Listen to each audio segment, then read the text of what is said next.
today our topic about the preparation of iodoform. हम iodoform की formation को discuss करेंगे। iodoform की फॉर्मेशन के लिए हमें क्या करना होगा, आयोडीन लेनी है जो कि छोटी मोटी क्रिस्टल्स की शक्ल में होगी और इसको हमने यहाँ पे ग्राइंड कर लेना है। जैसे कि मैंने आपके सामने ये आयोडीन को ग्राइंड कर लिया। आयोडीन को ग्राइंड करने के बाद हम लोगों ने सोडियम हाइड्रोक्साइड का सोल्यूशन बनाना है, 5% सोल्यूशन। हम क्या करेंगे, 5 ग्राम सोडियम हाइड्रोक्साइड लेंगे वही सिलेंडर में और इसमें 100 ml तक वाटर फिल करेंगे और इसको अच्छे से शेक करके ये सोल्यूशन तैयार कर लेंगे। जैसे कि मैंने आपके सामने ये 5% solution of sodium hydroxide prepare कर लिया। अब हम क्या करेंगे, एक मोलिक्यूल फ्लास्क के अंदर हमने 10 ml एसीटोन लेनी है, जो कि मैंने आपके सामने इसका लेबल जो कि रप्चर किया हुआ है, लेकिन हमें याद है कि ये एसीटोन है। 10 ml एसीटोन लेंगे और इसके अंदर हम इस आयोडीन को, जिसको हमने क्रश किया है मोलर क्रिस्टल में, हम इसको क्या करेंगे, इसमें ऐड कर देंगे। स्टूडेंट आप इसको बीकर में कर लें तो वो हमारे लिए ज्यादा फिजिबल रहेगा,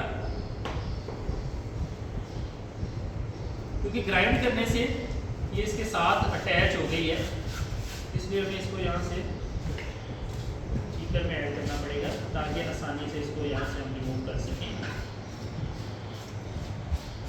क्योंकि जब हम आयोडीन मेजर कर रहे थे तो मैंने आपसे 1-2 ग्राम आयोडीन ज़्यादा का कहा था। उसकी रीज़न ये थी कि ये आयोडीन क्या हो जाएगी, बाद में जो इसकी बॉल्स के साथ अटैच हो जाएगी उसके। अब ये हमारे पास प्रॉपर आयोडीन है जिसको हम इस एसीटोन के अंदर मिक्स कर लेंगे and shake well until it dissolve into this solution. Acetone और आयोडीन को हमने अच्छे से मिक्स करना है और अच्छे से डिसॉल्व करना है ताकि ये इसके अंदर क्या हो जाए, मिक्स हो जाए। आप यहाँ से ऑब्जर्व करेंगे तो आपको नीचे कोई पैलेट्स या क्रिस्टल्स नजर नहीं आ रही। अब हमने चूंकि 5% सॉल्यूशन ऑफ सोडियम हाइड्रोक्साइड चूंकि सिंथेसाइज किया है, अब उस सॉल्यूशन को हम इस आयोडीन सॉल्यूशन में ऐड करेंगे और आहिस्ता आहिस्ता शेक करते जाएंगे। You will find the yellowish white crystalline crystals are obtained which will be iodoform. जैसे जैसे हम इसको इसमें ऐड करते जाएंगे हमारे पास कुछ क्रिस्टल्स आएंगी जो कि आयोडोफॉर्म का हमें बताएंगी। अभी तक कोई चेंज है? There is the change. The color is entirely changed, but not exactly. We want yellowish endpoint. So what we will do? Add some more sodium hydroxide solution and shake well. The color is quite changed now. It turns milky to yellowish shade. But the PPT is not obtained. But now you can find the PPT.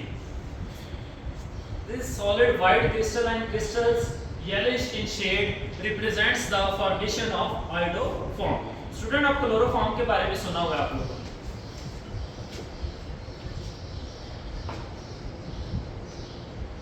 Shake well for ideal and standardized crystals. जी बच्चे, ये आपके पास complete test हो चुका हुआ है। आप notice कर सकते हैं यहाँ पे आयोडोफॉर्म क्रिस्टल है, इसको फिल्ट्रेशन से हम आयोडोफॉर्म को यहाँ से सेपरेट आउट कर सकते हैं। आयोडोफॉर्म क्लोरोफॉर्म का ही एक कॉम्बिनेशन है, जैसे कि क्लोरोफॉर्म है, आयोडोफॉर्म है, ब्रोमोफॉर्म है, ये सारे सॉल्यूशन हम सिंथेसाइज करते हैं और क्लोरोफॉर्म को आपको पता है लैब में डिफरेंट पर्पसेस के लिए यूज किया जाता है। डिटो ये आयोडोफॉर्म की फॉर्मेशन है, ये हमारा एंड पॉइंट है, दिस इज कॉल्ड आयोडोफॉर्म। आपको दोबारा मैं रिकॉल कर दूं, हमने क्या किया है, हमने आयोडीन ली है 5 ग्राम और उसको क्या किया है, अच्छे से क्रश किया है, ग्राइंड किया है। ग्राइंड करने के बाद हमने 10 ml एसीटोन लिया है, एसीटोन के अंदर हमने आयोडीन को मिक्स कर लिया है। 5% सोल्यूशन ऑफ सोडियम हाइड्रोक्साइड लिया है। उस सोडियम हाइड्रोक्साइड चूंकि एक एक्सोथर्मिक सोल्यूशन था, इस सोल्यूशन को हमने क्या किया है, आफ्टर शॉर्ट इंटरवल्स यानी कि आहिस्ता आहिस्ता हमने इसमें जो हमारे पास आयोडीन वाला सोल्यूशन था उसमें सोडियम हाइड्रोक्साइड का सोल्यूशन ऐड करते जाएंगे, उसको शेक करते जाएंगे और जो हमारा एंड पॉइंट है जो आयोडोफॉर्म होगा वो क्रिस्टल्स की शक्ल में नीचे सेटल डाउन हो जाएगा और इस तरह से हम आयोडोफॉर्म जो है वो सिंथेसाइज कर सकते हैं। Got it? यस। कोई कंफ्यूजन या कोई आपको कोई क्वेश्चन पूछना हो इसके रिलेटेड?